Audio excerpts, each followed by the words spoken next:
perspectiva el día de ayer, hemos analizado la forma de activar la acción penal, el inicio del proceso penal y las etapas del mismo, considerando a las investigaciones preliminares como una subetapa o como una fase de la etapa preparatoria. ¿Y cuáles son esas formas de iniciar el proceso penal? El proceso penal se inicia por una acción directa, que es la intervención policial preventiva, o una querella por parte de la víctima, o en su caso una denuncia que en delitos de acción penal pública puede ser presentada por cualquier persona. Consideramos además que se ha tomado en cuenta en el procedimiento penal los procesos con aprehendido. Hemos analizado también quiénes pueden aprender. Puede aprender la Fiscalía conforme al artículo 226 con una resolución fundamentada y que contenga además la necesidad de emitir el mandamiento de apremio. Pero esto ha sido modificado por la ley 1173 y la aprehensión toma en cuenta el mínimo legal de la pena por el delito que se ha imputado o que se va a imputar y que debe ser igual o superior a 2 años. Hablamos del mínimo legal. Delitos patrimoniales, como es el delito de estafa, no procede la aprehensión.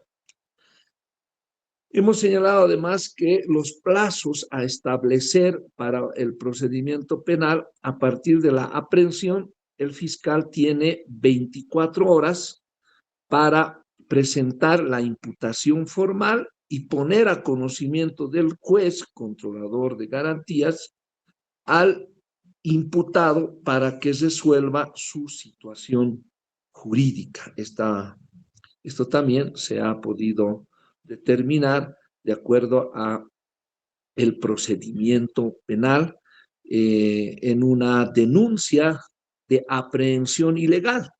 Y la jurisprudencia se ha encargado de señalar, de dividir la aprehensión ilegal en aprehensión ilegal formal y aprehensión ilegal material. Y la obligación del juez de instrucción penal cautelar de conocer esta denuncia, resolver en la vía incidental antes de la aplicación de medidas cautelares. ¿Dónde radica la aprehensión ilegal? Cuando no ha sido emitida por la autoridad correspondiente el mandamiento respectivo, cuando el mandamiento para la aprehensión no contaba con facultades de allanamiento, y en este caso sí se ha allanado, cuando no es un hecho en flagrancia y ha sido aprehendido por particulares, ¿sí? Constituye una aprehensión ilegal. El vencimiento del plazo, el procedimiento penal establece que se debe poner a conocimiento del juez en el plazo de 24 horas, y cuando excede este plazo, ejemplo, el fiscal puede presentar a las 26, 27 horas o 24 horas y 30 minutos, excediendo el momento en que fue aprehendido las 24 horas. En este caso puede también disponer, puede corresponder una denuncia de aprehensión ilegal por vencimiento del plazo. Y la ley 1173 también ha modificado la aplicación de medidas cautelares, específicamente en las prohibiciones. Cuando no procede la detención preventiva, artículo 232 del Código de Procedimiento Penal, cuando señala improcedencia de la detención preventiva, no procede la detención preventiva en los delitos de acción penal privada, en los delitos que no tengan prevista pena privativa de libertad, ahí está, En delitos de acción penal privada no puede existir detención preventiva. Podemos observar el artículo 20 del Código de Procedimiento Penal, que señala cuáles son esos delitos de acción penal privada. En esos delitos que establece el 20 del Código de Procedimiento Penal, no podrá disponerse una detención preventiva. Y ellos son el giro de cheque en descubierto, giro defectuoso de cheque, alteración de linderos, los delitos contra el honor, apropiación indebida, abuso de confianza, despojo. Esos son delitos que señala el artículo 20, son delitos de acción penal privada. No interviene el Ministerio Público y en este caso, tal como señala el artículo 232, modificado por la ley 1173, no procederá la detención preventiva. Dice en los que no tengan pena prevista, pena privativa de libertad. Existen delitos en los que están sancionados con prestación de trabajo, no procede la detención preventiva. Delitos con los que están sancionados como con multa o con no tiene pena privativa de libertad. En estos casos no procede la detención preventiva. Cuando se trate de personas con enfermedad en grado terminal debidamente certificado. Grado terminal debidamente certificado, un certificado médico forense, un certificado de médico especializado. Cuando señala grado terminal, significa que esa enfermedad que padece el imputado le va a conducir a la muerte, ¿sí? En un tiempo próximo. Ese es el grado terminal, no como se ha señalado para otorgarle beneficios en un caso tan público como es de Richard Choque Flores, al que por una enfermedad de diabetes y de presión alta se ha concedido un beneficio de detención domiciliaria, de cumplir su condena en detención domiciliaria por el lapso de un año, no realizaron el control y él continuaba realizando los actos delictivos por los cuales ha sido sentenciado. Ya hasta el presente ya cuenta con 4 sentencias condenatorias, ¿no? Entonces, tómese en cuenta que la ley establece grado terminal debidamente certificado.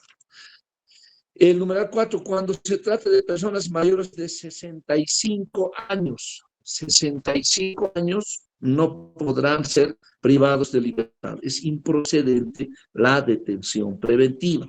Pero a este acápite, en la parte final del 232, existen excepciones que en estos numerales, en el 4, 6, 7, 8 y 9, sí procede la detención preventiva, así tenga más de 65 años, así esté a cargo de las otras prohibiciones que vamos a señalar.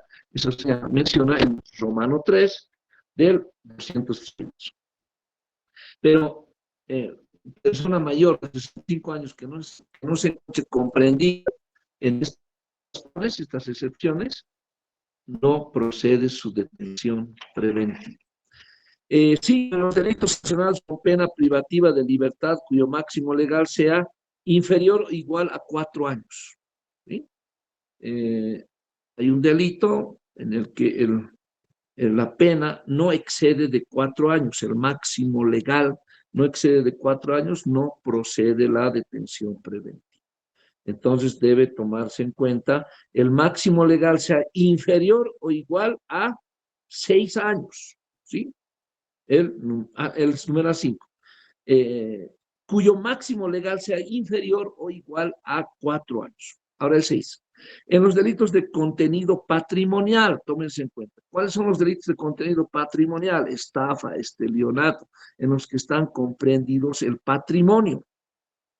Dice, con pena privativa de libertad cuyo máximo legal sea inferior o igual a 6 años, acá está la estafa, siempre que no afecte otro bien jurídico tutelado, ¿sí? Hoy teníamos una audiencia de aplicación de medidas cautelares por el delito de estafa. En el trámite del proceso se ha fundamentado como riesgo de fuga y obstaculización ante el juez que la imputada ha actuado con violencia y que ha afectado otro bien jurídico tutelado, que es la integridad física. En este caso, se ha dispuesto la detención preventiva. Pese a ser un delito patrimonial, se ha acudido a la parte final cuando dice, siempre que no afecte otro bien jurídico tutelado. Y en este caso, sí ha afectado otro bien jurídico tutelado, como es la integridad física. 7, cuando se trate de mujeres embarazadas, ¿sí? Mujeres embarazadas no pueden estar privadas de libertad, es improcedente la detención preventiva. 8, cuando se trate de madres de lactancia, durante la lactancia de hijos menores a 1 año, ¿sí? Pero además exige otro requisito, que sea lactante, menor a 1 año, que sea lactante. Alguna vez vimos que tenía 1 año y 6 meses su hijo y seguía lactando, ¿sí? No, acá dice menores a 1 año. Y cuando la persona tutada sea la única que tenga bajo su guarda, custodia, cuidado, a una niña, un niño menor de 6 años o persona con un grado de discapacidad que le impide valerse por sí mismo. Con este 9 hemos logrado una gran cantidad de detenciones domiciliarias, porque es prohibida la detención.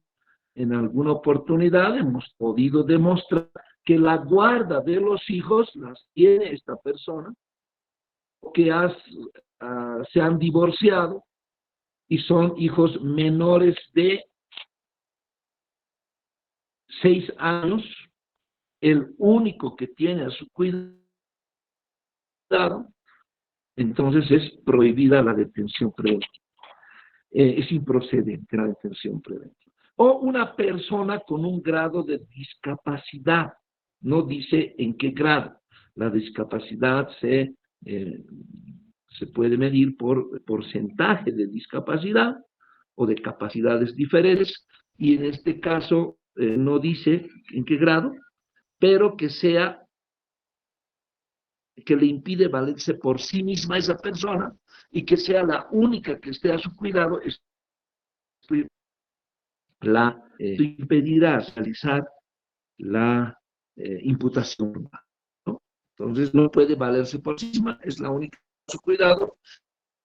Y vamos con el parágrafo 2, donde señala, en el parágrafo habla de improcedente detención, siempre que concurren los peligros de fuga y obstaculización, únicamente se podrá aplicar las medidas previstas en los numerales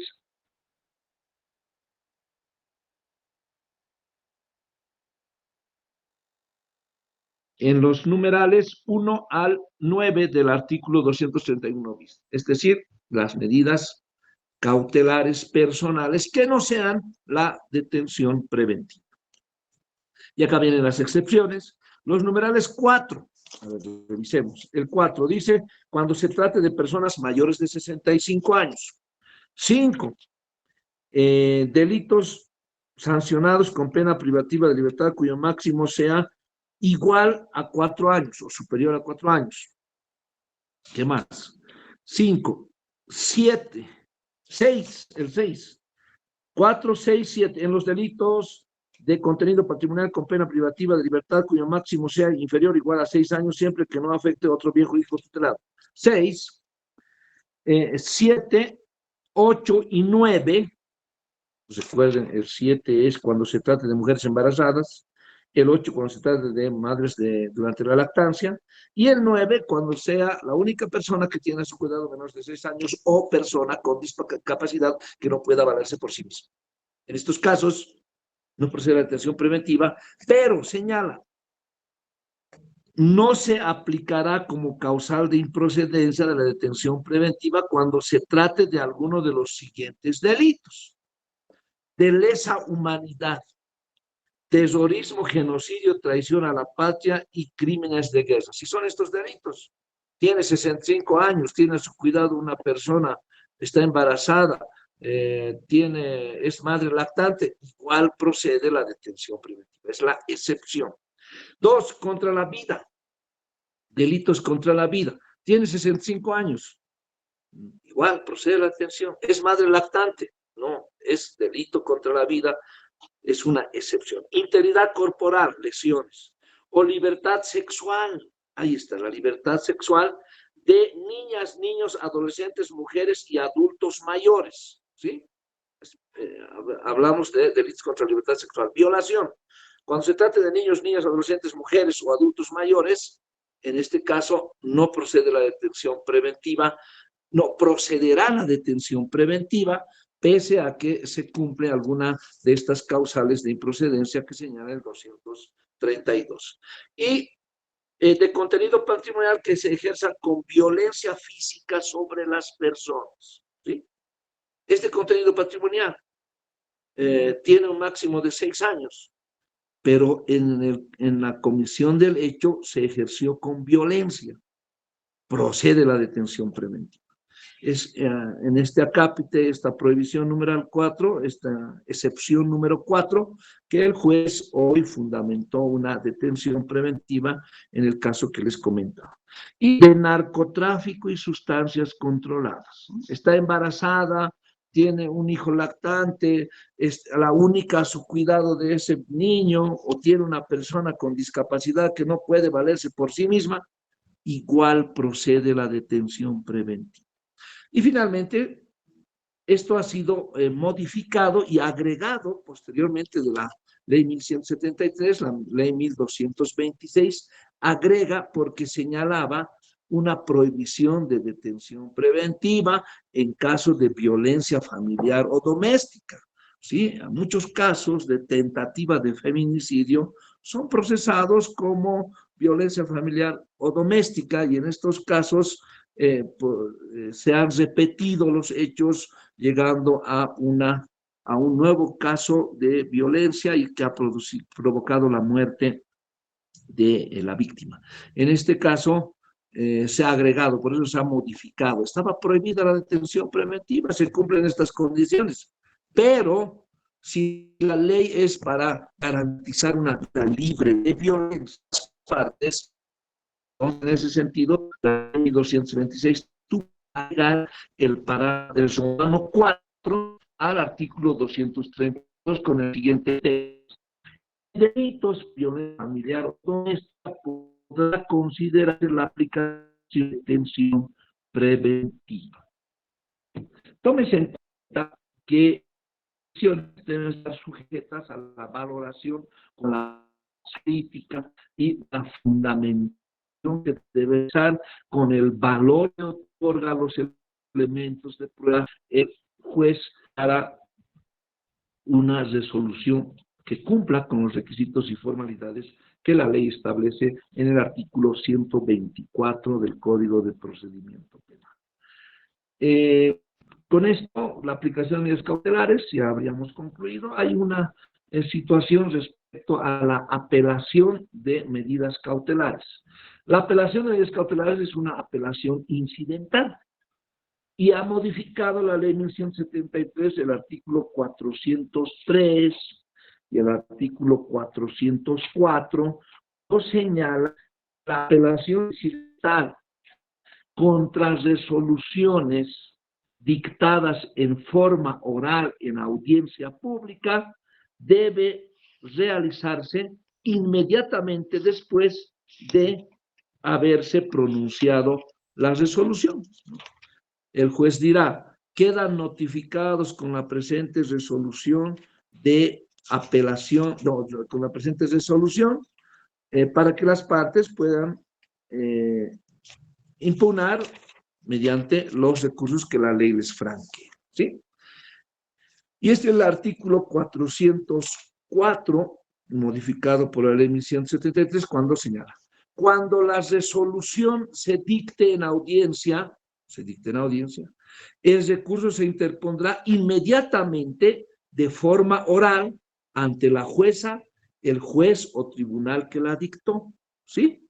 Inmediatamente después, de forma oral. Y aquí sí dice eso, en el 404. Se refiere a apelaciones incidentales. Cosa diferente de una apelación de medida cautelar, porque tiene específicamente un artículo, la norma prevé cómo se apela, cuál es la forma de interponer la apelación contra resoluciones de medidas cautelares. Imaginen que teníamos una prohibición fundamentada de detención preventiva y el juez ha dispuesto la detención preventiva. ¿Qué hacemos? Artículo 251.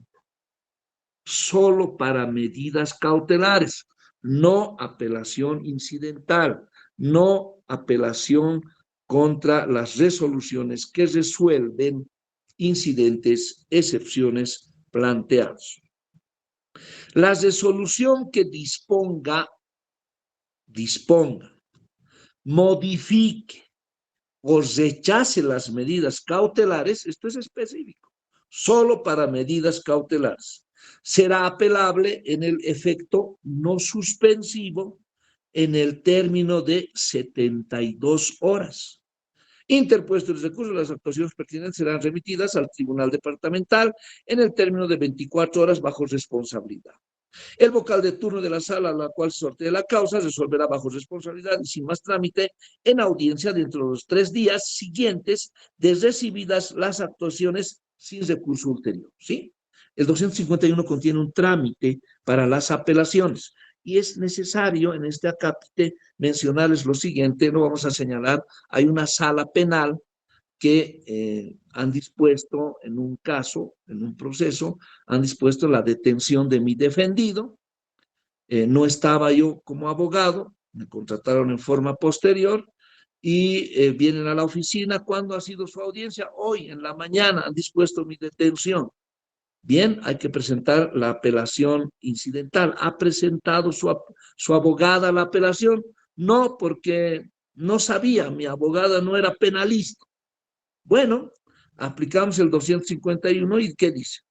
En el término de 72 horas y presenté por escrito mi apelación al juzgado contra la resolución de medidas cautelares que disponía la detención preventiva de mi defendido. Se remitieron antecedentes a la sala de turno y la sala penal, que no vamos a decir cuál es, dispone declarar la inadmisibilidad del recurso. ¿Qué declara? Inadmisible, no es admisible. ¿Por qué? Porque el artículo 251 dice que se debe apelar y esta resolución ha sido dictada en audiencia, debió apelarse en forma oral inmediatamente pronunciada la resolución. Además, cita un reglamento, sí, un reglamento de poder ordenador y disciplinario que está en vigencia, aprobado por el Tribunal Supremo para el control de las audiencias, desarrollo de las audiencias, el poder ordenador que ejerce el juez, que señala específicamente en audiencia de apelación de medidas cautelares, en caso de apelación de medidas cautelares, debe plantearse en forma oral y de manera inmediata cuando la resolución ha sido pronunciada en audiencia. Y me declaran inadmisible. No hay otro recurso contra esa resolución, no puedo apelar un auto de vista, ni recurrir en casación, no es una sentencia. Entonces, acudimos a la jurisdicción constitucional y la jurisdicción constitucional ha dispuesto conceder la tutela. Hemos planteado una acción de libertad por vulneración al derecho de impugnación y al debido proceso y a la jerarquía normativa, porque la señora vocal nos está aplicando el reglamento antes que la ley. El artículo 251 no ha sido modificado después de la ley 1173. Y dice, será apelable en el efecto no suspensivo en el término de 72 horas. No menciona la palabra oral, no dice inmediatamente después de pronunciada la sentencia. Y la aplicación del 403 no puede, lo del 404 no puede, no procede su aplicación porque se refiere a un acto judicial de medidas cautelares y la norma específica es el artículo 251. Y con ese fundamento nos concedieron la tutela y ahora estamos a la espera de que la señora vocal escuche nuestra fundamentación de agravios en audiencia pública para resolver la apelación incidental. Es importante tomar en cuenta la forma de apelación de interposición del recurso en apelaciones incidentales, conforme el 404, que sí deben ser en forma oral inmediatamente pronunciada la resolución, y apelaciones de medida cautelar que no dice en forma oral, no dice inmediatamente, sino que se limita a señalar en el término de 72 horas. Eso es importante, un apunte para que en el ejercicio de la profesión o en la realización de la relación de expediente puedan apuntar el postulante tal como señala el procedimiento. Incidentes y excepciones, nos vamos a remitir a lo previsto por el artículo 314. Artículo 314 y artículo 315 en su trámite, que también ha sido modificado por la ley 1173, y esta norma señala que cuando se refiere a las excepciones a plantear, deben ser presentadas hasta 10 días siguientes de la notificación con la imputación formal. ¿Sí?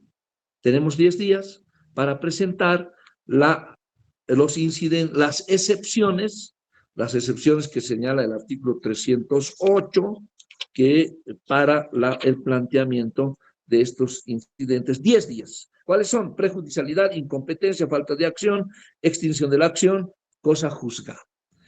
Si tenemos incidentes y excepciones, conocemos después de 10 días de notificada la imputación formal, debe ser en ese plazo perentorio. ¿Qué más dice sobre los incidentes? Ayer señalábamos y dábamos un ejemplo sobre la actividad procesal defectuosa vinculada a la nulidad de imputación formal respecto al artículo 169, numeral 3. El 169 corresponde a los defectos absolutos.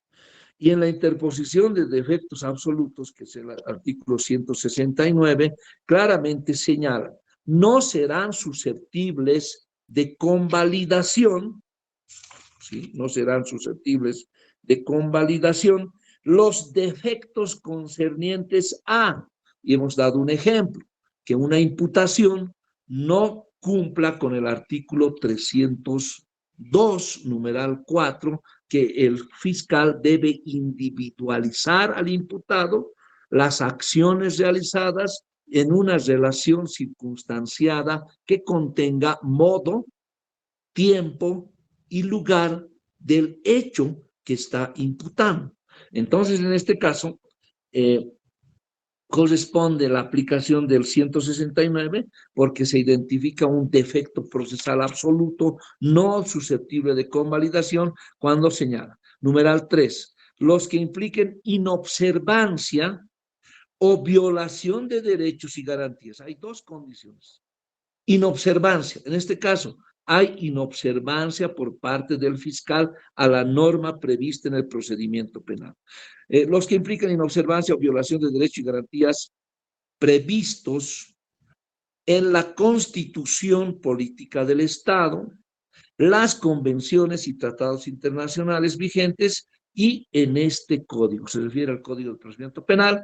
Entonces señalamos, identificamos que el fiscal ha inobservado el artículo 302, numeral 4, cuando señala la descripción del hecho, los hechos que se imputan, con indicación de tiempo, modo y lugar de comisión, su calificación provisional, descripción de los hechos deberá estar exenta de adjetivaciones y no puede ser sustituida por la relación de los actos de investigación ni por categorías jurídicas abstractas. En la imputación, el fiscal debe concluir, debe arribar a una conclusión, no solo copiar lo que dice la denuncia. A eso se refiere. De este modo,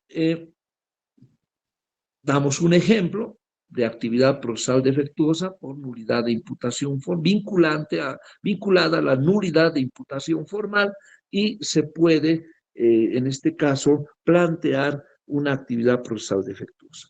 Si se resuelve en audiencia pública una excepción o un incidente, ¿cuál va a ser la forma de apelación?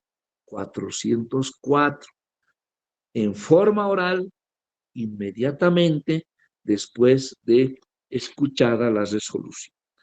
El artículo 314 también señala que para el planteamiento de excepciones e incidentes que vulneran derechos o garantías, debe tomarse en cuenta el 10 días, también 10 días para los incidentes deberán plantearse dentro del plazo de 10 días de notificado o conocido el acto que vulnere un derecho o garantía jurisdiccional.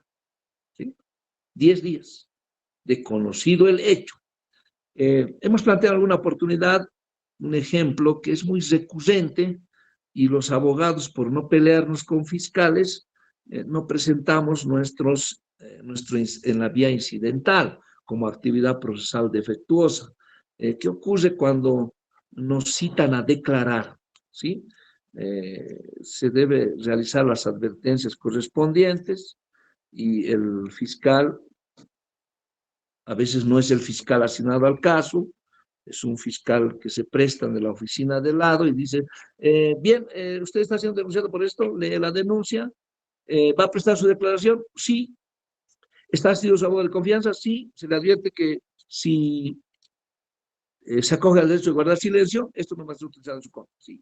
Bien, va a declarar, vayan con el policía y nos mandan a la calle Sucre, es lo que sucede en la Fiscalía de La Paz. De la calle Potosí, debemos tomar un taxi más el investigador, el cuaderno, el declarante, su abogado, y nos vamos a la calle Sucre, Fuerza Especial de Lucha contra el Crimen, para recibir nuestra declaración. ¿Qué dice la ley? La ley señala que se debe prestar declaración ante el fiscal. Señala además que el policía no puede interrogar sin presencia fiscal, solo los datos generales. ¿Sí? ¿Esta es una actividad procesal defectuosa? Sí, es una actividad procesal defectuosa. Y si queremos plantearlo como incidente, contenido en el 169 numeral 3, pues debe ser a partir de que se conocido el acto que vulnere un derecho o garantía jurisdiccional. ¿Y cuando vulnera el acto y el derecho o garantía jurisdiccional? En el momento de que prestó su declaración. ¿Sí? Alguna vez se interpuso un incidente de esta naturaleza y el juez señaló que aplicando esta norma, ha firmado la declaración y no hizo constar que ha prestado ante el policía y no hacia el fiscal. Esto se atribuye a la excesiva carga laboral que tienen los fiscales, más de 700 casos cada fiscal, ahora dividieron, hay fiscales litigantes y hay fiscales investigadores. Esperemos se pueda descongestionar de este modo, pero es una costumbre, ¿no?, que la ley no prevé y los abogados no plantean el incidente o excepción que corresponde porque sí es un defecto procesal absoluto.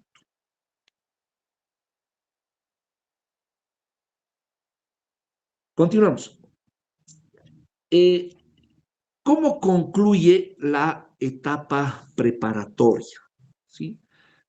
Son 6 meses, y excepcionalmente cuando se trate de organizaciones criminales pueda ampliarse, y en varios casos siempre cumplen los 6 meses, y cuando no es con detenido, pues el proceso continúa en investigación, en etapa preparatoria, pese al vencimiento del plazo. Hemos señalado también el artículo 134, que establece la extinción de la acción penal en etapa preparatoria por vencimiento del plazo, ¿sí?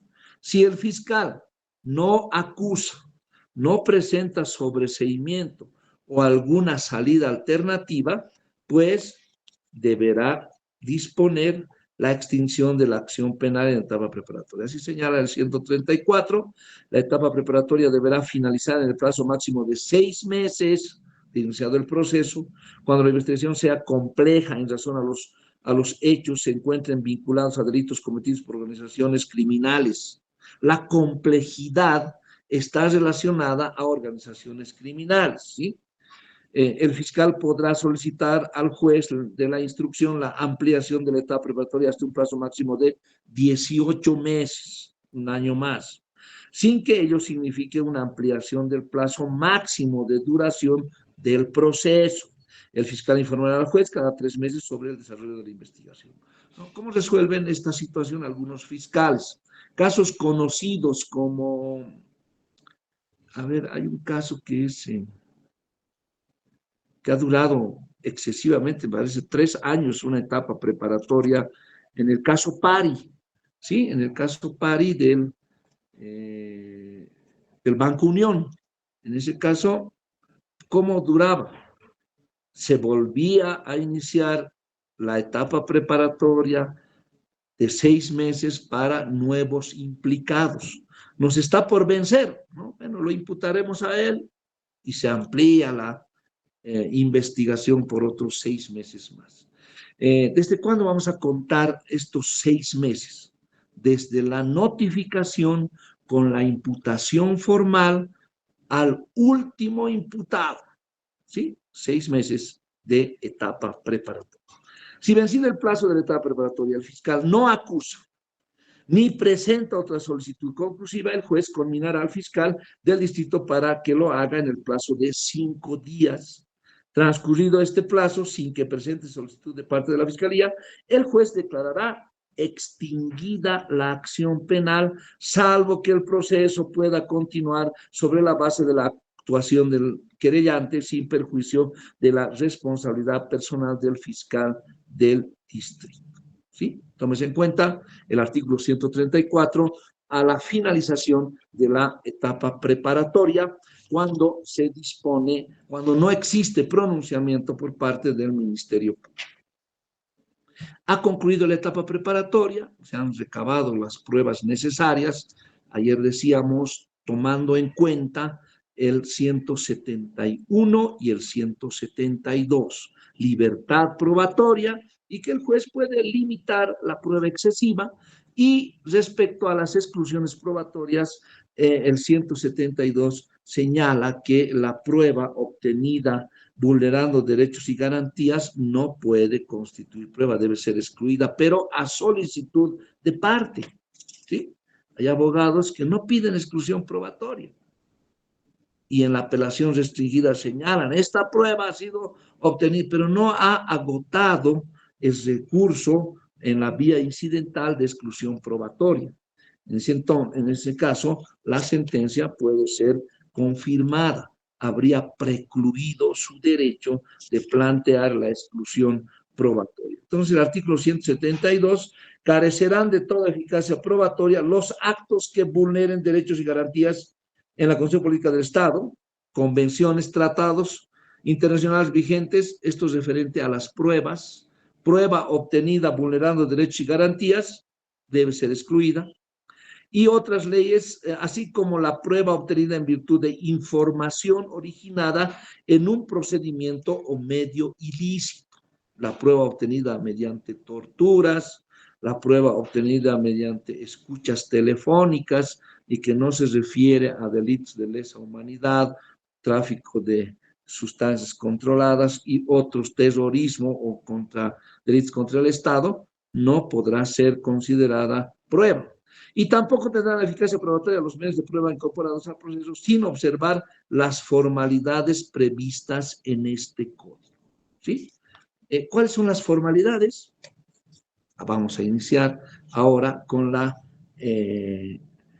las presentaciones que hemos preparado para esta última clase respecto al juicio. Las formas, y si me permiten, vamos a compartir pantalla.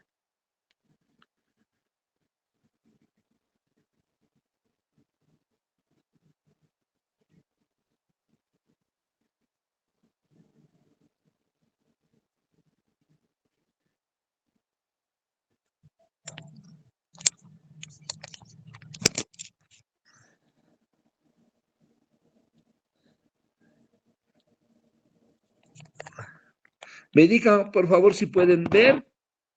¿Se puede observar?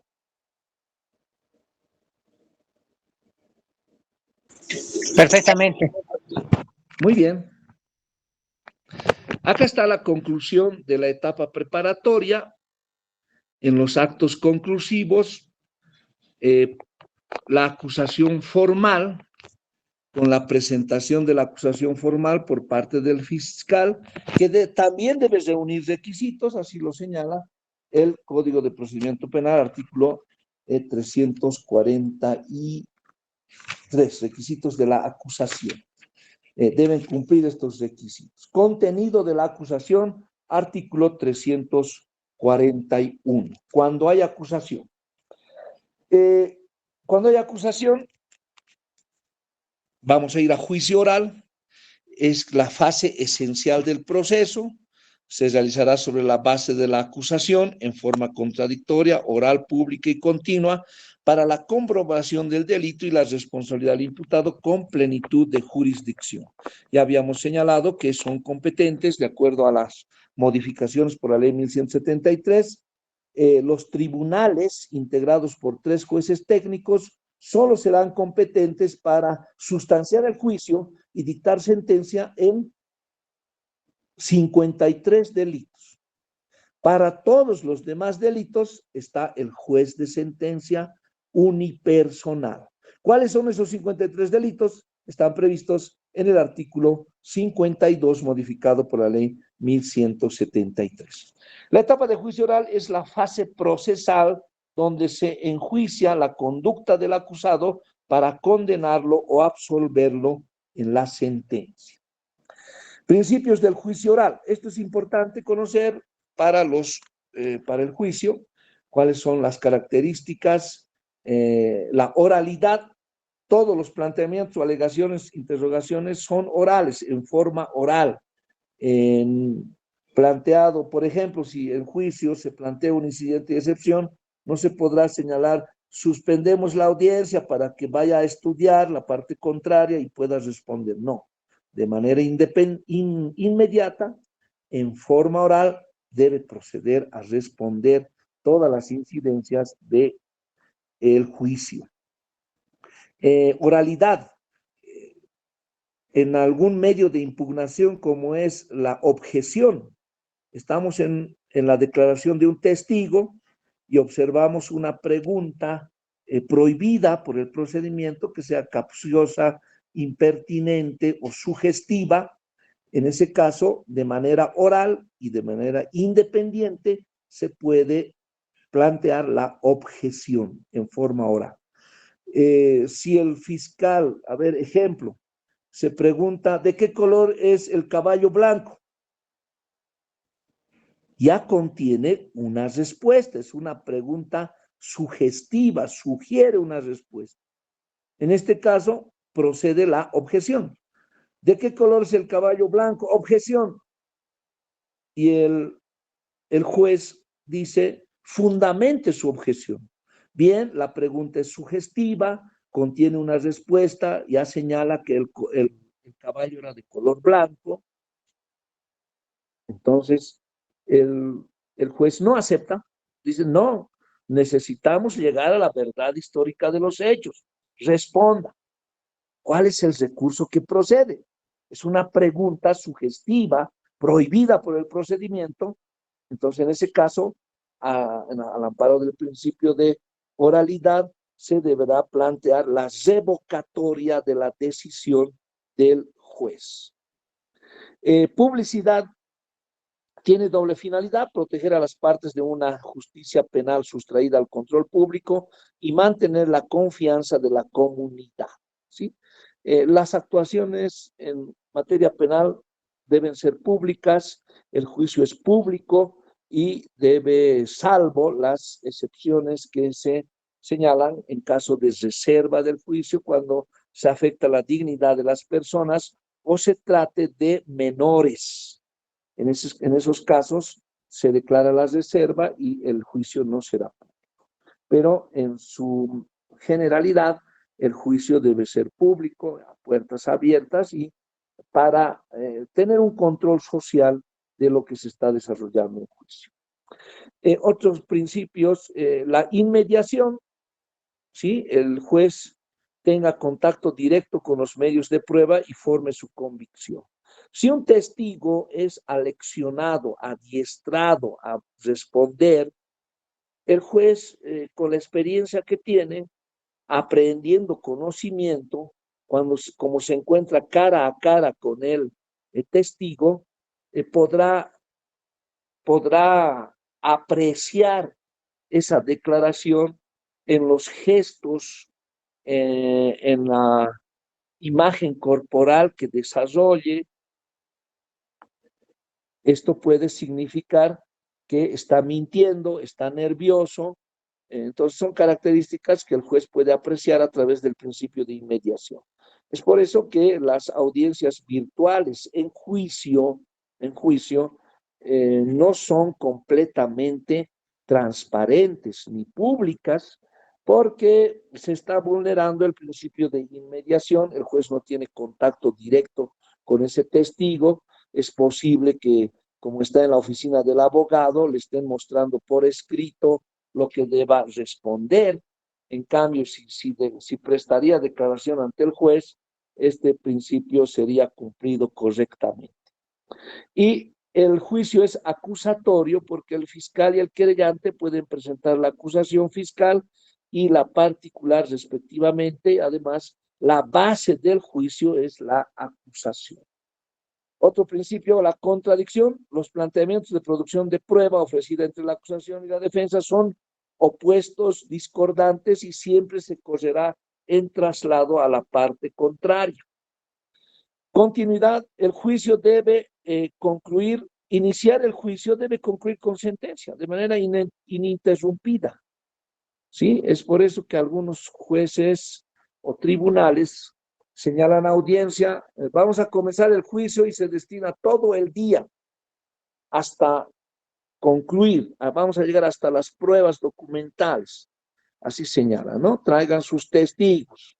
Esto está cumpliendo el principio de continuidad, pero en otros casos, la costumbre ha señalado, esto también ha sido modificado por la ley 1973, que se señale de un mes, cada mes, una audiencia de juicio, se avance hasta inicialmente los incidentes y excepciones, luego la fundamentación oral, hasta la declaración del imputado, los testigos para la próxima audiencia, prueba documental para la próxima audiencia, prueba pericial para la próxima audiencia y los alegatos para otra audiencia. El juicio debe ser continuo, sin embargo, existe excesiva carga procesal. Es humanamente imposible para un juez con un despacho con carga procesal celebrar audiencias ininterrumpidamente hasta dictar sentencia. Casi humanamente imposible. Esto también está justificado con el artículo 113 del Código de Procedimiento Penal y las excepciones cuando debe suspenderse el juicio que señala el procedimiento penal. Son excepciones a la continuidad. El requerimiento conclusivo Puede ser de acusación, eso ya lo habíamos señalado, que está contenido en el artículo 341. El sobreseimiento, artículo 323, o alguna salida alternativa. La acusación ya hemos señalado que tiene requisitos que cumplir, que además el fiscal debe estar en la suficiente capacidad, con la suficiente prueba de enfrentar un juicio y obtener una sentencia condenatoria. De lo contrario, debe disponer una resolución de sobreseimiento. Y es así que el artículo 323 dice actos conclusivos. Cuando el fiscal concluya la investigación, presentará la acusación, requerirá ante el juez la instrucción, la suspensión condicional del proceso, decretará de manera fundamentada el sobreseimiento cuando resulte evidente que el hecho no existió, que no constituye delito o que el imputado no participó en él, y cuando estime que los elementos de prueba son insuficientes para fundamentar la acusación. Está clara la redacción del sobreseimiento en el artículo 323, apartado 3, cuando señala que se debe, el fiscal puede disponer un sobreseimiento cuando comprueba que no existen suficientes indicios para fundar la acusación, que el hecho no existió o que el imputado no participó en él. Se deberá dictar un sobreseimiento. Y las salidas alternativas que están en el numeral 2, como la suspensión constitucional del proceso, el procedimiento abreviado o algún criterio de oportunidad reglada. Salidas alternativas que establece el artículo 323 y también el artículo 328 en su trámite de salidas alternativas. Cuando se presenta la acusación, nos vamos a juicio. ¿Y cuáles son los actos preparatorios del juicio?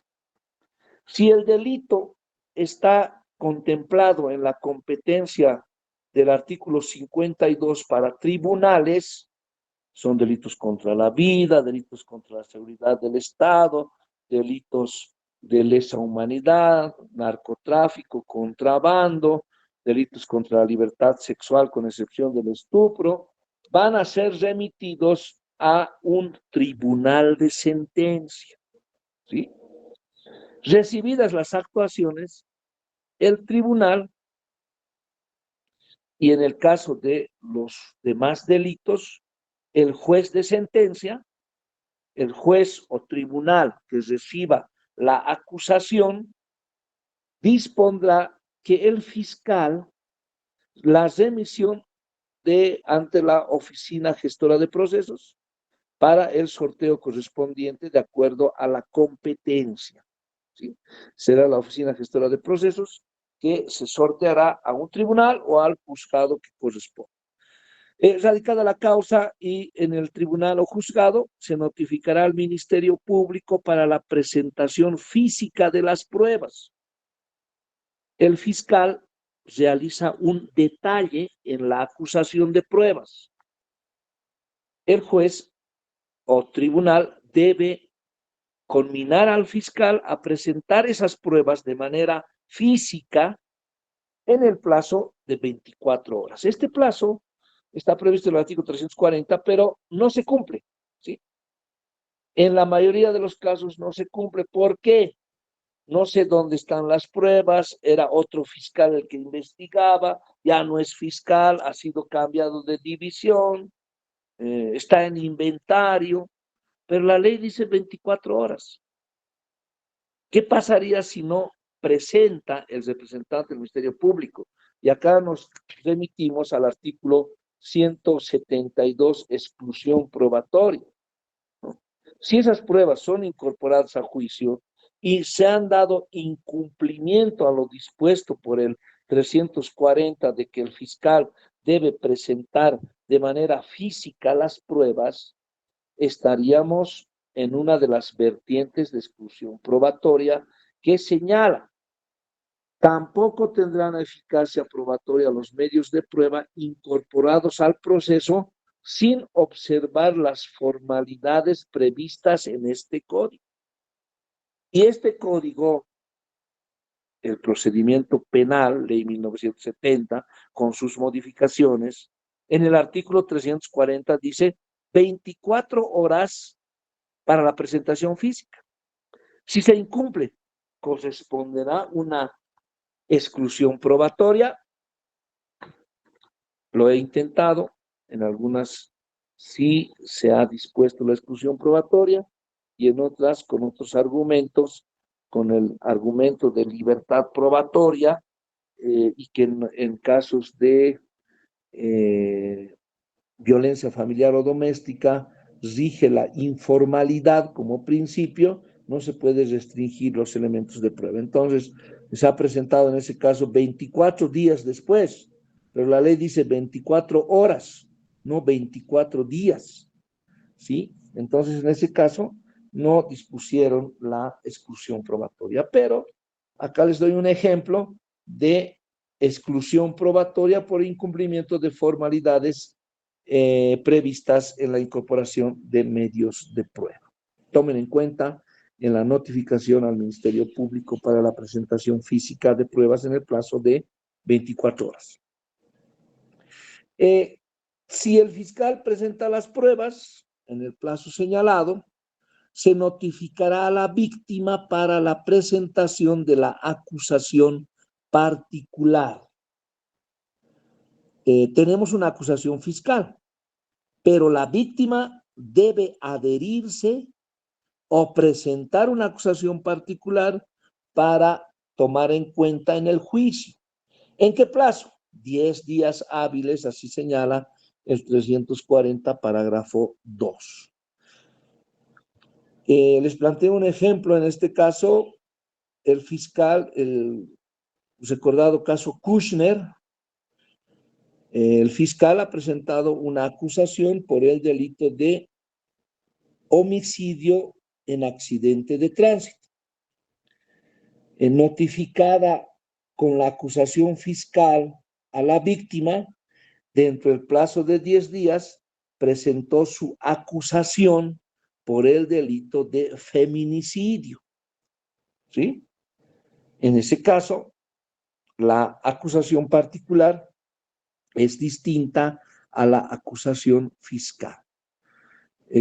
Sin embargo, se mantiene el bien jurídicamente protegido, que en este caso es la vida, solo que en el primero es un delito culposo y en el segundo un delito doloso. Eso como ejemplo de presentación de acusación particular. Presentada la acusación particular, con las dos acusaciones, acusación fiscal y acusación particular, se notificará al acusado, la ley dice imputado, pero es acusado porque ya tiene acusación, para que ofrezca pruebas de descargo en el plazo de 10 días, artículo 340, Romano 3. 10 días para que ofrezca pruebas de descargo. No dice para que responda a la acusación. Algunos abogados presentan respuesta, responde a la acusación y están dando a conocer toda su estrategia de defensa en juicio. No, la ley solo dice ofrezca pruebas de descargo, ¿sí? No dice que debes responder a la acusación. Auto de apertura de juicio es notificadas a las partes con la acusación, la presentación de pruebas de descargo del acusado. Se dispondrá el señalamiento de auto de apertura de juicio, tal como señala el artículo 340 del Código de Procedimiento Penal, y en este caso existe un plazo que debe cumplirse. Con o sin su pronunciamiento, dictará auto de apertura de juicio. Se dictará el auto de apertura de juicio. Ya se ha señalado día y hora de audiencia de juicio. Han sido notificadas todas las partes. Tenemos acusación fiscal, acusación particular, prueba de descargo en los plazos pertinentes y se señala audiencia de sustanciación del juicio. ¿Cuál es el primer acto que debe realizar el juez en un juicio o tribunal? ¿Sí? Es la apertura. El juez, como director funcional de las investigaciones, no director funcional, el juez como la autoridad que administra justicia con el poder ordenador, dispondrá quiénes están presentes en juicio, si las formalidades están cumplidas, y es así que se abre el juicio con la presencia de partes y el acusado y sus abogados defensores. ¿Qué puede ocurrir si no está el acusado y no justifica su inasistencia, habiendo sido legalmente notificado? Se dispondrá la declaratoria de rebeldía. Sobre este acápite, la jurisprudencia constitucional se ha manifestado señalando que el juez o tribunal debe dar un plazo razonable para que justifique documentalmente su inasistencia, y caso contrario será declarado rebelde. ¿Qué pasa si no concurre el abogado del defensor del acusado? Se designará abogado defensor de oficio o se oficiará al Ministerio de Justicia y Defensa Pública para que provean un abogado y pueda instalarse el juicio. Para esto se deberá declarar un cuarto intermedio. ¿Qué pasa si no concurre el representante del Ministerio Público, el fiscal litigante? Se comunicará mediante oficio al fiscal departamental para que haga comparecer a un fiscal y continuar con el juicio. ¿Qué pasa si la víctima no está presente? En ese caso, se dispondrá, de acuerdo a lo previsto por ley, por igualdad procesal, un plazo razonable para que justifique su inasistencia.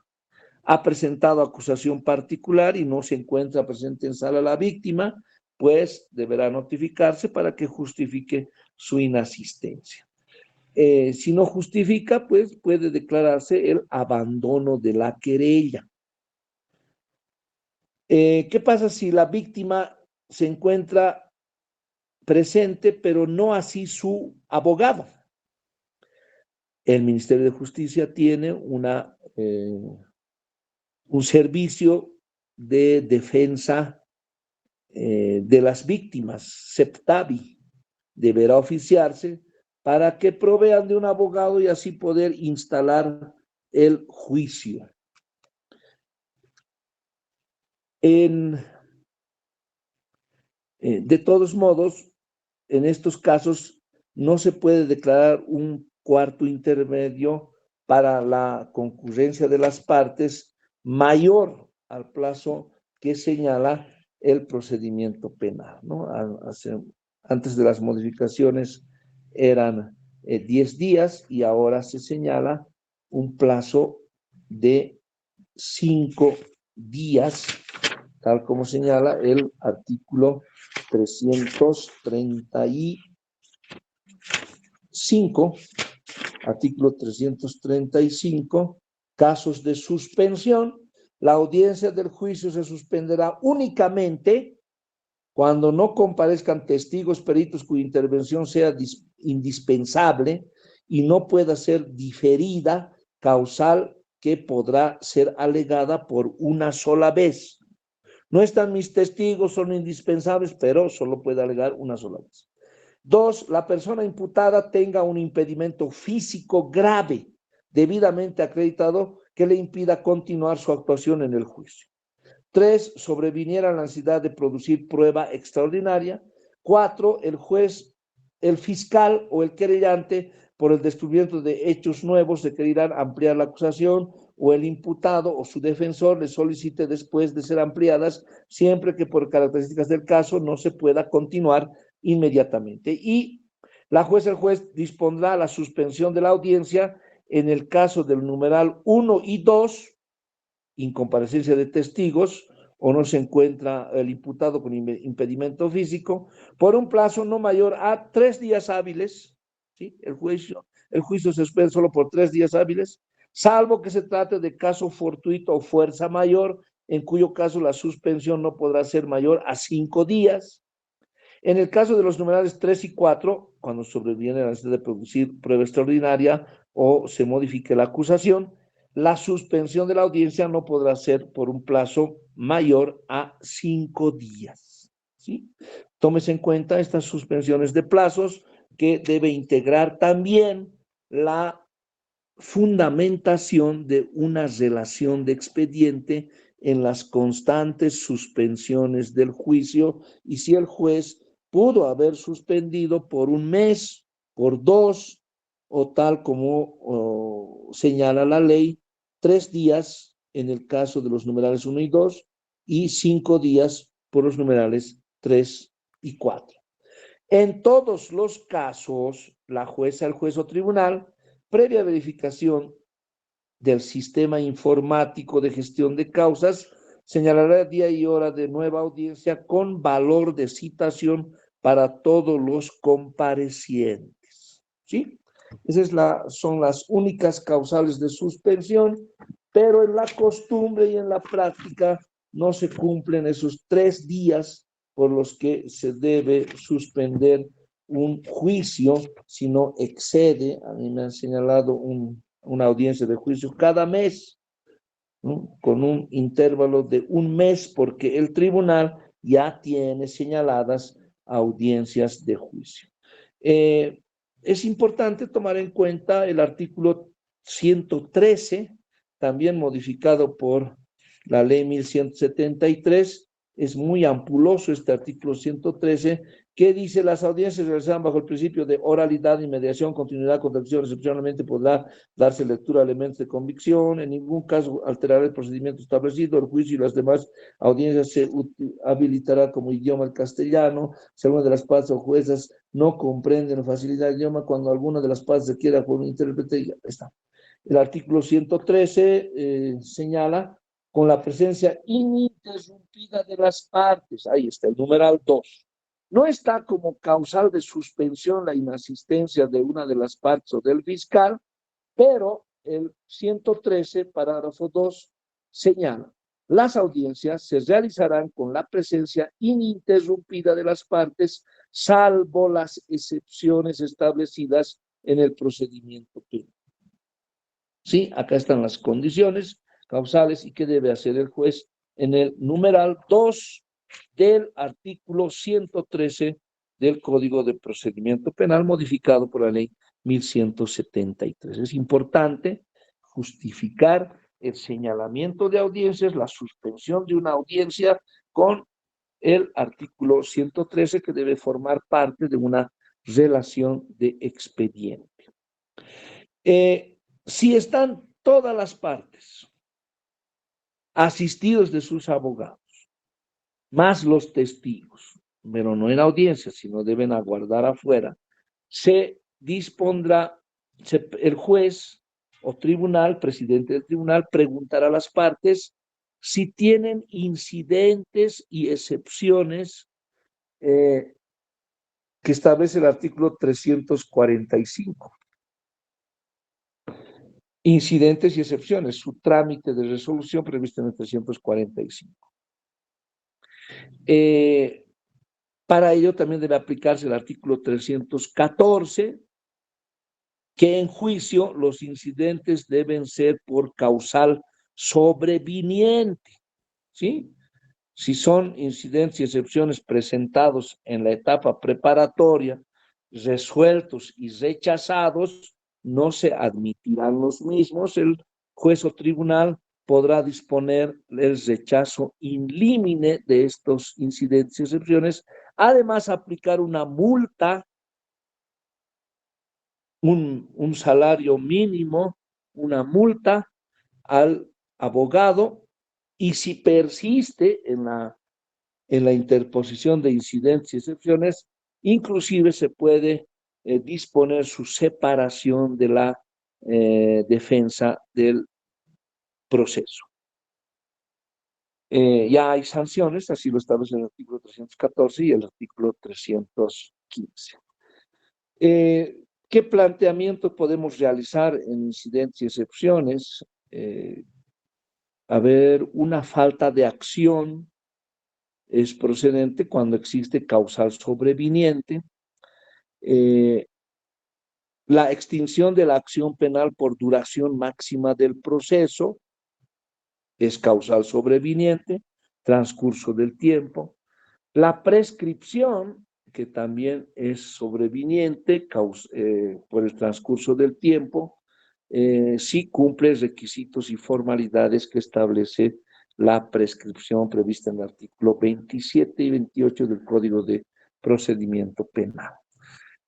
¿Cómo se tramitan los incidentes? Debe escucharse en la misma audiencia. El juez, con el poder ordenador, puede limitar las exposiciones con tiempo, y esto no debe ser exagerado. El día de hoy, en una audiencia, un juez dice, tienen 4 minutos para fundamentar sus pretensiones. Era audiencia de aplicación de medidas cautelares. 4 minutos. En 4 minutos, por responsabilidad profesional, no es posible expresar todos los fundamentos de hecho y de derecho para una audiencia de esta naturaleza. Por favor, su micrófono.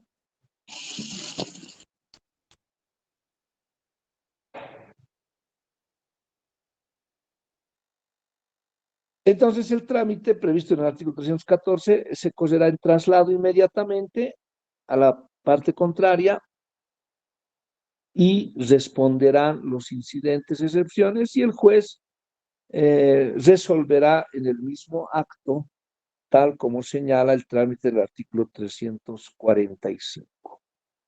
Resueltos los incidentes, ¿no? Es importante también señalar en este acápite la modificación de la ley 1173 en el artículo 315, cuando señala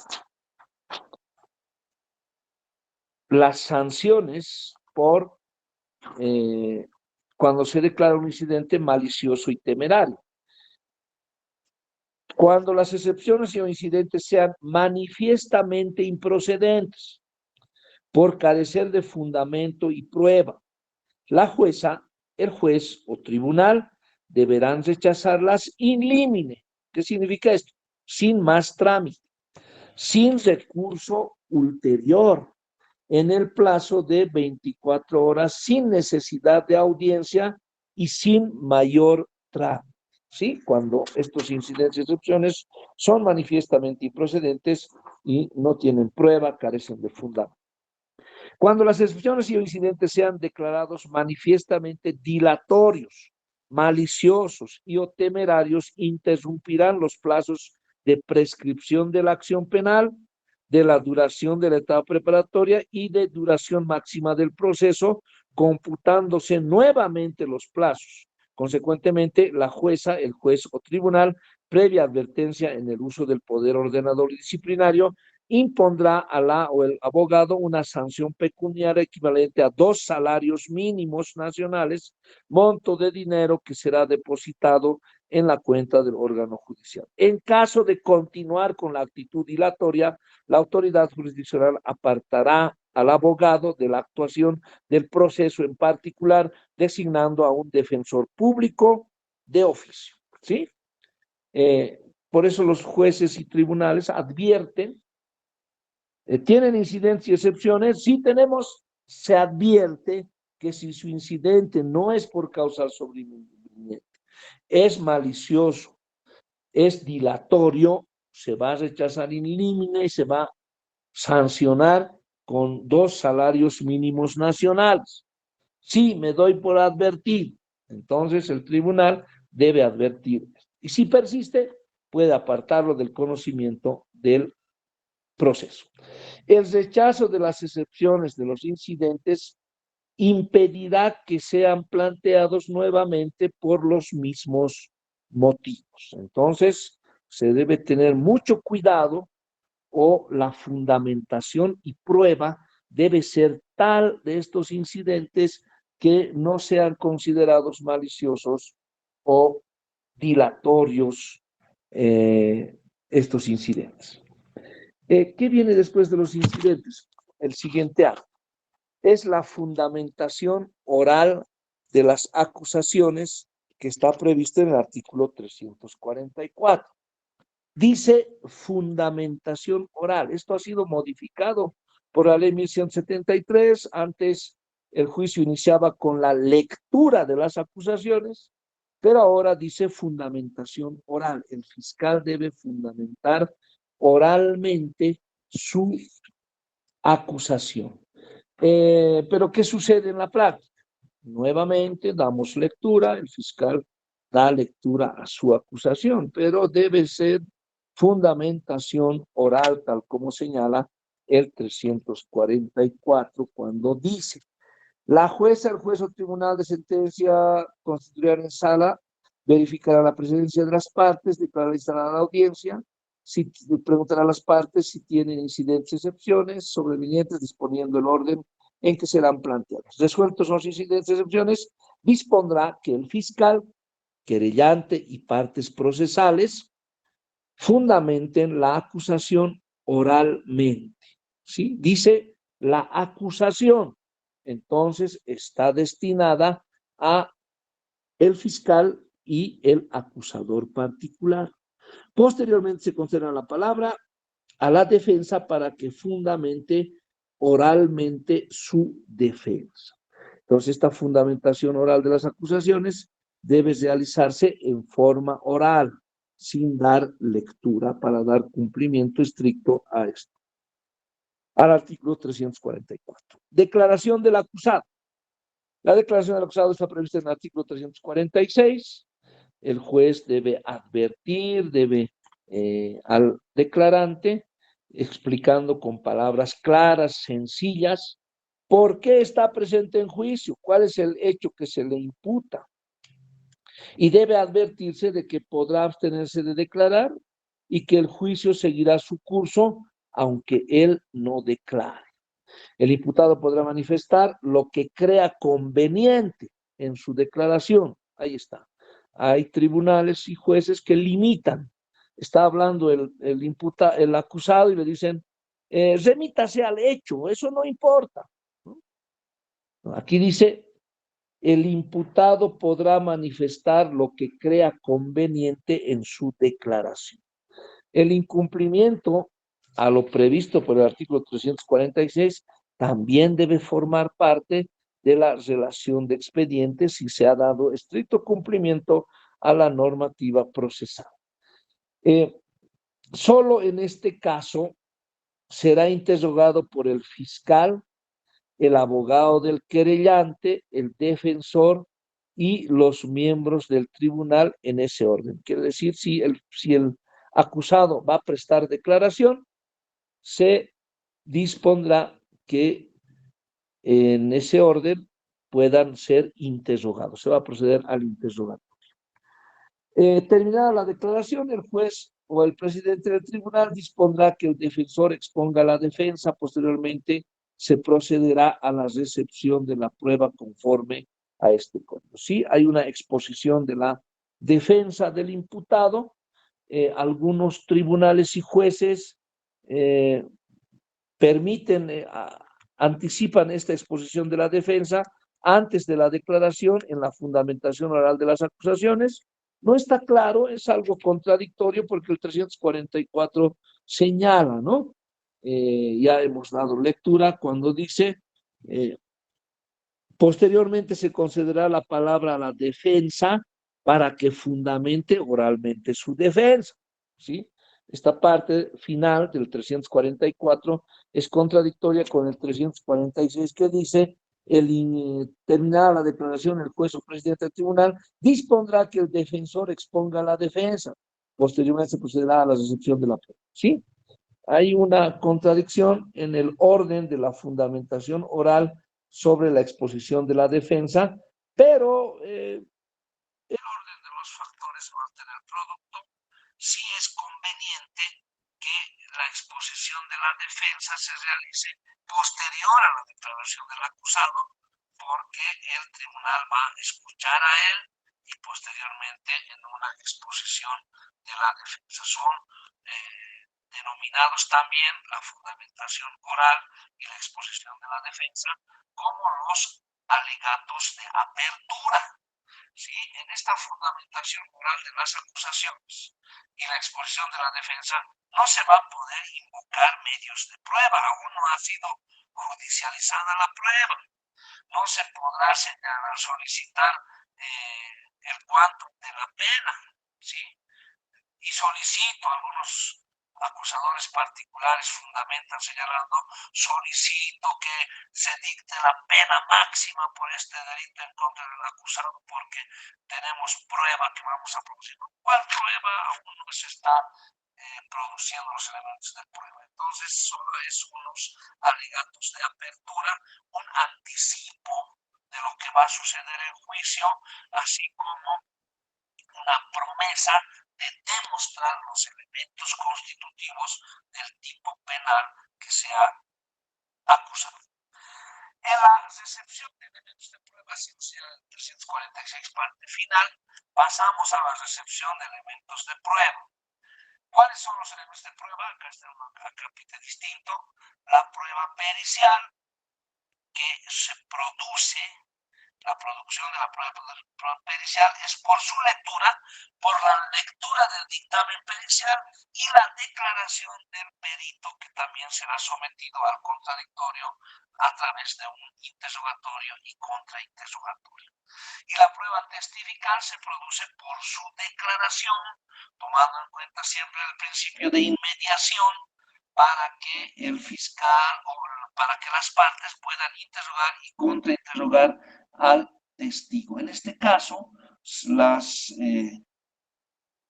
preguntas que debes realizar deben cumplir con lo que establece el procedimiento penal en relación a la moderación del interrogatorio, artículo 352 respecto a la prueba pericial, a la declaración del acusado y a la producción de prueba testifical, rige la moderación del interrogatorio porque el juez o el presidente del tribunal moderará el interrogatorio procurando que se conduzca sin presiones indebidas.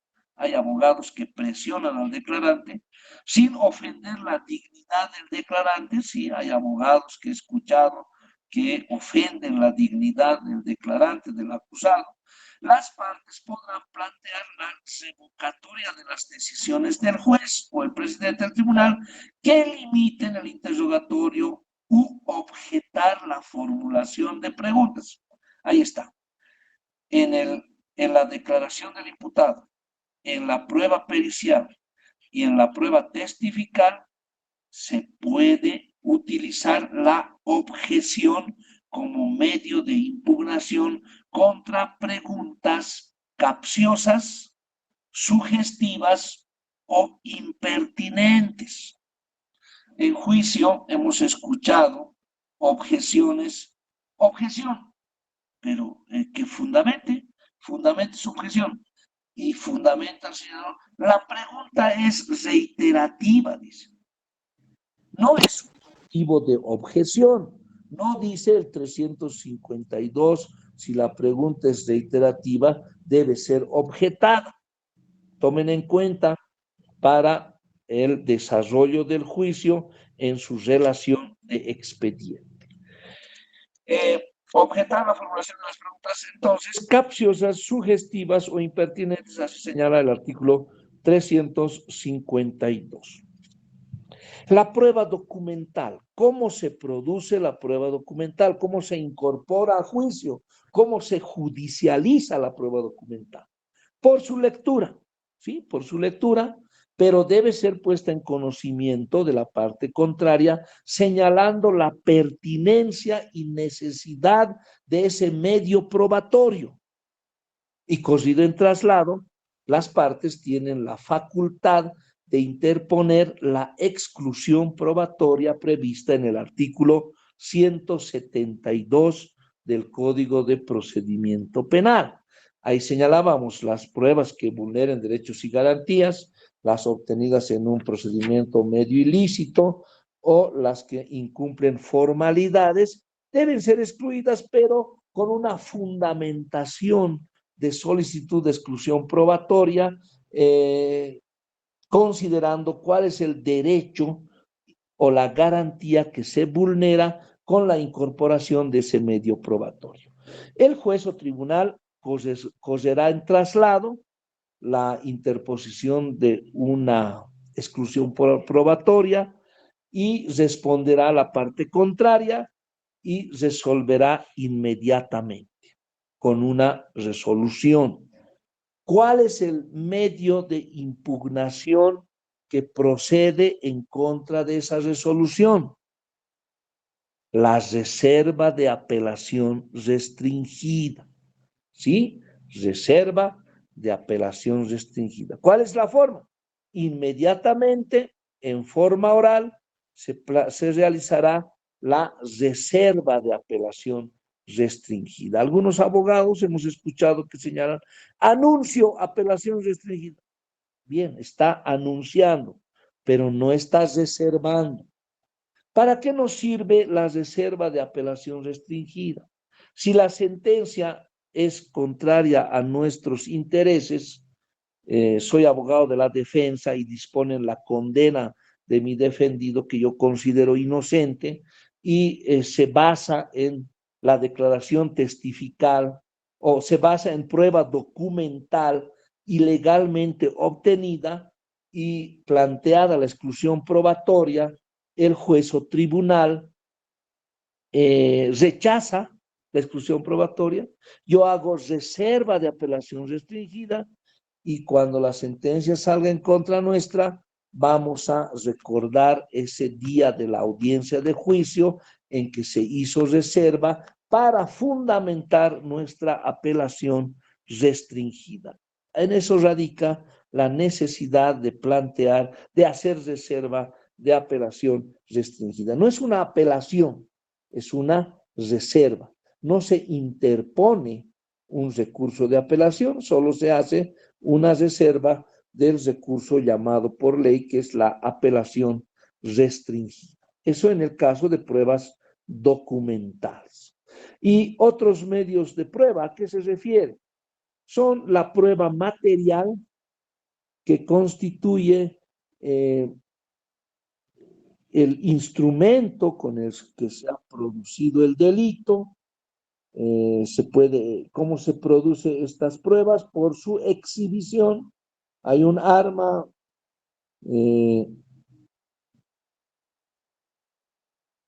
pistola 9 milímetros, está en una bolsa y se ha realizado prueba pericial correspondiente de balística y se exhibe a las partes. Este es el arma con el que se ha producido el delito. Es otro medio de prueba. La inspección también constituye otro medio de prueba. La inspección judicial en el lugar de los hechos, con presencia del juez o tribunal para dar mayores elementos y llegar a la verdad histórica de los hechos. Discusión final y alegatos de clausura. La clausura del debate, producidos los elementos de prueba, incorporados a juicio, los abogados y el fiscal, acusadores y abogado defensor, hacen uso de la palabra en ese orden para que puedan fundamentar sus alegatos finales. Pueden usar todos los medios de prueba porque han ingresado a la comunidad probatoria, invocar cada uno de ellos, utilizar medios para su exposición, tal como señala el artículo 356, cuando dice, terminada la recepción de pruebas, el fiscal, el querellante y el defensor del imputado, en ese orden, formularán sus conclusiones en forma oral, dice, oral, no leer. Podrán utilizar medios técnicos, notas de apoyo a la exposición y no se permitirá la lectura de memoriales y documentos escritos, ¿sí? Se tendrá que hacer un resumen, pero no dar lectura íntegra. Si intervinieron dos o más fiscales, querellantes o defensores, todos podrán usar de la palabra evitando repeticiones o dilaciones. Las partes podrán replicar, pero corresponderá al defensor la última intervención. La réplica se limitará a la refutación de los argumentos adversos que antes no hubieran sido discutidos. Sí, en esta parte el presidente del tribunal o el juez consulta a las partes. ¿Va a hacer uso de su derecho a réplica? No, no es necesario. Entonces la otra parte, si no hizo uso de su derecho a réplica, no podrá hablar. En caso manifiesto de abuso de la palabra, ahí está, el juez o presidente llamará la atención al orador y si él persiste podrá limitar el tiempo del alegato teniendo en cuenta la naturaleza de los hechos en examen, las pruebas recibidas y las cuestiones por resolver. Si está presente la víctima y desea exponer, se le concederá la palabra. Sí, en esta parte también, en la discusión final, se pregunta a la parte víctima y para que se pronuncie, generalmente solicitan justicia en esta parte de la discusión final. Aunque no haya intervenido en el proceso, no presentó acusación, no presentó querella, no estaba en el juicio, pero vino a la última audiencia y expuso su palabra. Finalmente, el presidente preguntará al imputado si tiene algo más que manifestar. Inmediatamente después declarará cerrado el debate. ¿Sí? Así se establece la participación del imputado. Esto se ha denominado la última palabra, donde el acusado se expresa ante el tribunal. También rige el principio de inmediación para solicitar lo que en derecho corresponde. Esa es la discusión final, clausura del debate y se dictará la sentencia correspondiente. Existe deliberación cuando está integrado por un tribunal de sentencia, ¿sí? Son 3 jueces técnicos que deben deliberar. Pero si es un juez de sentencia, concluido el debate y en la misma audiencia, el juez debe dictar sentencia. ¿Sí? Se aplicará en lo que corresponda a todo lo establecido en el procedimiento penal. Sin embargo, cuando se trate de un tribunal, procede a la deliberación, a la votación, existen reglas y requisitos que deben cumplir para la deliberación y la votación, y se pronunciará la sentencia en su parte final, en la parte dispositiva, debiendo señalar día y hora de lectura de sentencia. La emisión de la sentencia está prevista en el artículo 361, cuando señala la sentencia será emitida inmediatamente después de la deliberación. Sin interrupción, la jueza o el juez o tribunal se constituirá nuevamente en la sala de audiencia para su pronunciamiento.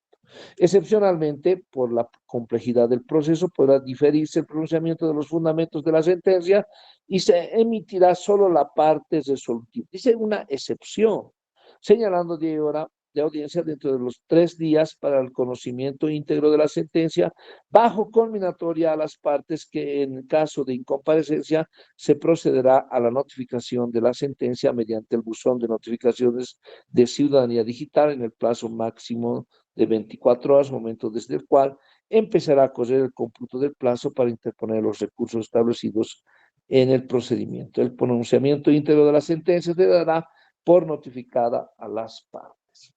Bien, hasta acá hemos analizado lo que corresponde en la sustanciación del juicio y los recursos, la etapa de recursos corresponde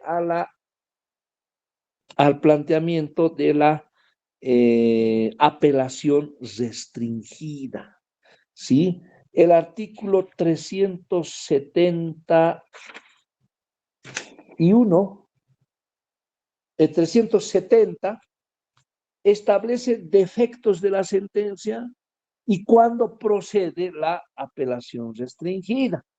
Ahí están, tenemos 11 defectos de la sentencia: la inobservancia o errónea aplicación de la ley sustantiva, artículo 370, y son 11 causales por las que la sentencia podría ser anulada porque contiene un defecto identificado y en apelación restringida se puede invocar.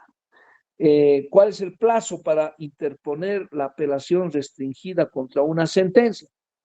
15 días hábiles para la presentación de la apelación restringida al mismo juez o tribunal que pronunció la sentencia, y éste remitirá, luego de correr el traslado a las partes, al Tribunal Departamental de Justicia para que una de las salas penales resuelva la apelación restringida. Si la misma es confirmada o revocada, procederá el recurso de casación planteado ante el auto de vista y serán remitidos antecedentes al Tribunal Supremo de Justicia para que la sala penal conozca el recurso de casación. Existen requisitos para la presentación de este recurso de casación, así como para la apelación restringida, que debe cumplirse estrictamente con lo que señala el procedimiento penal en plazos y en forma de procedencia, los motivos que se presenta para la apelación restringida, así como la doctrina legal aplicable que debe contener el contradictorio, el precedente contradictorio, fallos dictados con anterioridad en casos similares que dan lugar a la procedencia de la apelación restringida y el recurso de casación. Es así que el artículo 416 respecto al recurso de casación señala: el recurso de casación procede para impugnar autos de vista dictados por las Cortes Superiores, ahora son tribunales departamentales,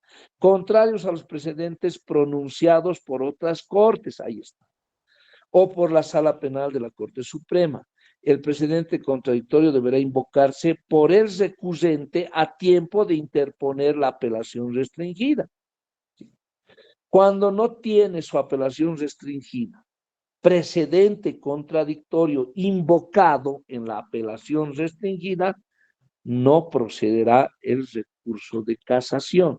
Por eso hay que realizar una buena apelación restringida. Se entenderá que existe contradicción cuando, ante la situación de un hecho similar, el sentido jurídico que le asigna el auto de vista recurrido no coincida con el del precedente, sea por haber aplicado normas distintas a una misma norma con diverso alcance. Y el recurso deberá interponerse dentro de los 5 días siguientes a la notificación con el auto de vista. Ahí está, para el recurso de casación, 5 días, que se emitirán al Tribunal Supremo y resolverá en resolución, admitiendo el recurso sin más trámite entre los 10 días siguientes. Dictará resolución por mayoría absoluta de votos, determinando si existe o no contradicción en los términos del artículo 416. Precedente contradictorio. Si existe contradicción, establecerá la doctrina legal aplicable. Caso contrario, lo declarará infundado y devolverá los antecedentes al Tribunal Departamental de Justicia. En el primer caso, y cuando se deje sin efecto el fallo que motivó el recurso, se devolverán actuados a la sala penal del Tribunal Departamental que dictó el auto de vista recurrido para que pronuncie nueva resolución de acuerdo con la doctrina legal establecida. Ese es el trámite para el recurso de casación. Bien, hasta acá hemos comprimido en algo la exposición del juicio respecto al temario que habíamos planteado del proceso penal en este curso denominado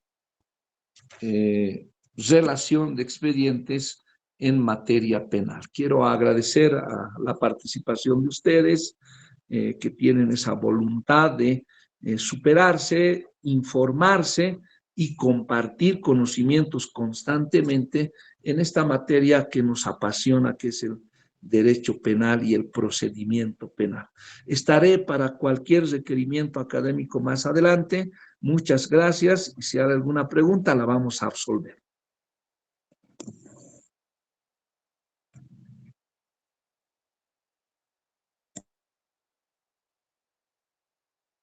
Bien, me parece que no hay ninguna pregunta.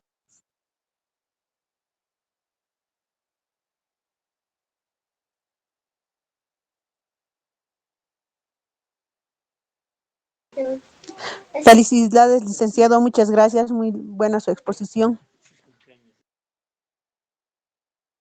Muchas gracias. Buenas noches.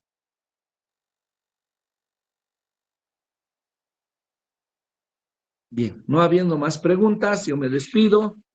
Para cualquier requerimiento académico estaré a su disposición.